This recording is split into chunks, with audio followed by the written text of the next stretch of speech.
안녕하세요. 스포츠 분석하는 픽스영입니다. 오늘은 5월 13일 KBO 국내 야구 5경기 프리뷰 시작하겠습니다. 첫 번째 경기는 기아 타이거즈 대 LG 트윈스 경기입니다. 기아 선발 브룩스는 1승 3패, 평균 자책점 3.38을 기록 중입니다. 브룩스는 지난 등판에서 5실점을 내줬습니다. 그러나 이번 시즌 두산을 상대한 두 경기를 제외하면 방어율은 1점대로 내려갑니다. 두산을 제외한 팀에게는 확실히 강점을 보이고 있습니다.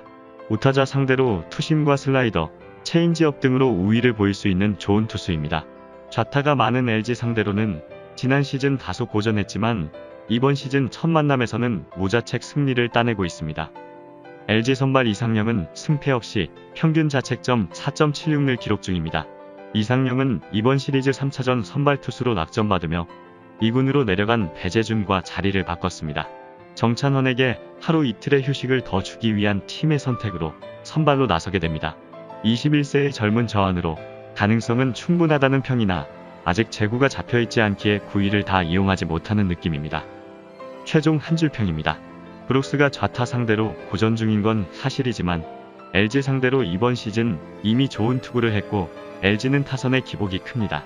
기아는 김민식과 이창진, 박찬호 등 하위 타선이 최근 꾸준하게 출루하며 상위 타선으로 찬스를 만들어주고 있기에 브룩스에게 득점 지원을 할 수 있을 것입니다. 기아 승 추천드립니다. 두 번째 경기는 한화 이글스 대 NC 다이노스 경기입니다. 한화 선발 킹엄은 3승 2패, 평균 자책점 4.59를 기록 중입니다. 킹엄은 최근 3경기에서 2패를 당했고 그 기간에 13점을 내주며 고전 중입니다. 150 이상의 공을 던질 수 있는 투수지만 아직 구속이 안 나오고 있고 위기 상황을 넘기지 못하고 있습니다. 최근 피안타율이 급증한 것도 우려스럽습니다.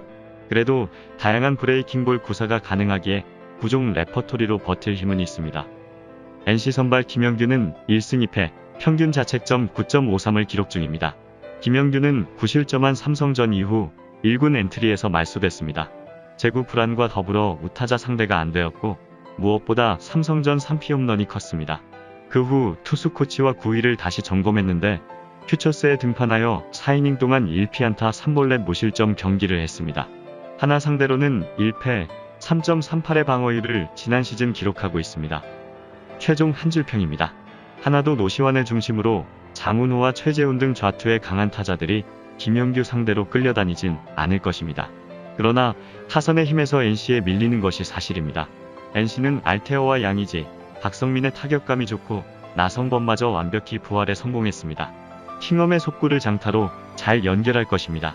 오버 경기 추천드립니다. 여기서 잠깐 스포츠 분석하는 픽스영입니다. 매일 새로운 리뷰 업데이트 예정이오니 구독과 좋아요, 알람 설정 부탁드려요. 세 번째 경기는 롯데 자이언츠 대 SSG 랜더스 경기입니다. 롯데 선발 박세웅은 2승 2패, 평균 자책점 4.78을 기록 중입니다. 박세웅은 지난 등판에서 2실점하며 퀄리티 스타트를 기록했지만 팀 타선의 지원을 받지 못하며 패했습니다. 그래도 이번 시즌 6차례의 등판에서 3번의 퀄리티 스타트를 기록하는 등 로테이션 선발로 안정적으로 경기를 끌어가고 있습니다. 패스트볼 비중이 높은 투수기에 장타 허용에 대한 부담은 있지만 그만큼 삼진 능력도 나쁘지 않습니다. SSG 상대로는 지난 시즌 2패를 당했지만 3.15의 방어율로 좋았습니다. SSG 선발 폰트는 1승 1패, 평균 자책점 5.00을 기록 중입니다. 폰트는 담 증세로 2주 넘게 등판하지 못했습니다. 그러나 휴식을 통해 부상 부위를 회복하고 다시 등판하게 됩니다. 좋지 않았던 첫 등판과 달리 그 이후로는 꾸준히 5이닝을 먹어주며 평균 2실점 경기를 하고 있습니다. 불안하던 제구가 조금씩 잡혀가고 있습니다. 최종 한 줄 평입니다. 최정이 이번 시리즈 들어 타격감을 완벽하게 회복했고 추신수와 로맥이 출루로 찬스를 만들고 있습니다. 롯데는 감독 교체에도 그리 분위기 전환에 성공하지 못하고 있습니다. 폰트가 패스트볼 구위를 확실하게 점검했고 브레이킹볼 제구를 잡은 것도 롯데에게는 부담이 될 것입니다. SSG의 승 추천드립니다. 네 번째 경기는 KT 위즈 대 삼성 라이온스 경기입니다. KT 선발 데스파이네는 3승 2패, 평균 자책점 2.16을 기록 중입니다. 데스파이네는 지난 등판에서 볼넷을 많이 내주며 이닝을 길게 가져가지 못했습니다. 수비에서도 야수진의 도움을 받지 못했던 경기였습니다. 그래도 리그에서 4일 휴식 후 등판하며 누구보다 강한 투수고 이번 시즌 최다 자책이 3점에 불과할 정도로 경기를 잘 끌어가고 있습니다. 삼성 상대로는 퀄리티 스타트를 동반한 패가 있습니다. 삼성 선발 원태인은 5승 1패, 평균 자책점 1.18을 기록 중입니다. 원태인은 현재까지 리그에서 가장 위력적인 투수입니다. 시즌 방어율과 다승 부분에서 모두 1위에 올라 있고 탈삼진도 이닝당 1개 이상을 뽑아내고 있습니다. 140 중반에 패스트볼이 타자의 무릎 쪽으로 들어가고 있고 슬라이더와 체인지업도 위력적으로 꽂히고 있습니다. KT 상대로는 이번 시즌 첫 등판인데 지난 시즌에는 1승 1패 4.30의 방어율이었습니다. 최종 한 줄평입니다. 원태인의 폼이 대단하긴 하지만 KT는 속구에 강한 타자들이 질비합니다. 삼성은 강민호의 공백을 메우는 김민수가 잘해주고 있지만 피렐라의 장타가 아니면 장타가 잘 나오지 않고 있기에 데스파인의 공략이 쉽지 않을 수 있습니다. 강백호가 꾸준하게 생산력을 보여주고 있는 KT 중심 타선이 원태인을 공략할 것으로 보여집니다. 언더 경기 추천드립니다. 다섯 번째 경기는 두산 베어스 대 키움 히어로즈 경기입니다. 두산 선발 조재영은 승패 없이 평균 자책점 2.00을 기록 중입니다.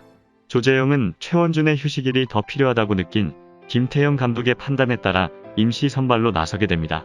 박종기와 경쟁했지만 먼저 낙점을 받았습니다. 이번 시즌 불펜으로 나서 가능성을 보인 2년차 젊은 투수입니다.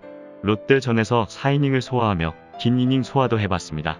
그의 뒤를 이어 박종기가 상황에 따라 출격할 수 있습니다. 키움 선발 이승호는 이번 시즌 첫 등판입니다. 이승호는 이번 시즌 출발이 늦었습니다. 지난 두 시즌간 선발로 나와 평균 120이닝 이상을 소화한 선수입니다. 좌완으로 제구와 구위를 두루 갖췄기에 차세대 에이스로 손색이 없습니다. 무엇보다 두산 상대로 강했습니다. 두산 상대로 최근 두 시즌간 2점대의 방어율로 5승 1패를 기록했습니다. 최종 한 줄평입니다. 두산은 김재호와 박건우 등 핵심 우타자들이 모두 부상으로 경기를 풀로 뛸 상태가 아닙니다. 허경민 역시 몸 상태가 좋지 않습니다. 때문에 우타자 중에는 장승현 정도만이 눈에 띕니다. 키움은 박동원과 전병우 등 하위 타선이 컨디션을 끌어올리기 시작했고 득점권에서 선수들의 집중력이 좋아졌습니다. 두산의 대체 선발 출전 경기를 공략할 것으로 보입니다. 주력으로 키움승 추천드리며 부주력으로 언더 경기 추천드립니다. 이상으로 5월 13일 국내 야구 경기 분석을 마치겠습니다. 내일도 새로운 리뷰로 찾아오겠습니다. 최종 분석 및 조합픽은 오픈 채팅방에서 무료로 공유해드리니 영상 하단의 고정 댓글 클릭해주세요.